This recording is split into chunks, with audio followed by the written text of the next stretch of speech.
কি ও মহসিন ভাই, দেশের মধ্যে কি এক হাফাইলো ব্যাকের ভিতরে আতঙ্ক লাগিয়ে দিল।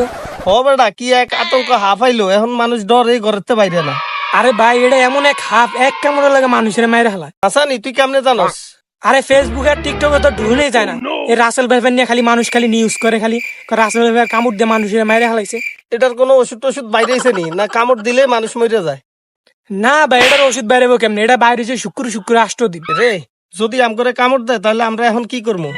আমি ফেসবুকের মধ্যে দেখছি এইসব হাফ যায় দেখবো, হ্যাঁ 349 ফোন দিলে হ্যাঁ আয় হাফ ধরে লিয়া যাব। হরে এটাই করতে হইব, কোন আমরা হাফটাপ দেখলে 999 কল দিতে হইব। আরে ভাই, এই হাফ আমগা এলাকার আশেপাশে চলে আইছে। কি কস তুই, কোনাই আইছে? আরে এক বেটা ফৌজ দিছে, হাইমসরের দ্বারে একটা ফুলা 2টা হাফ মেরে হালাইছে। বাইরে তাইলে এটি তো এলাকার ধারে কাছে চলে আইছে। আরে ভাই, যারা ধান খেতে কাম করে এগুলো লেগে সানা বিপদ বেশি। এই হুগিও থাকে না, ধান খেতের আশেপাশে থাকে। রে, আর কাগু তো ধান খেতি করে, আর কাগুরে সাবধান করতে হইব তাহলে। হ ভাই, এদের কোয়েন ধান খেতের দিন একটু নিচের দিকে ছায়া কাম করতো, নাহলে কুঞ্চুমকা ধান উঠে রাসেল ভাইবার হুঁস দিয়ে মেরে এলাম। হ, ঠিক কইছস।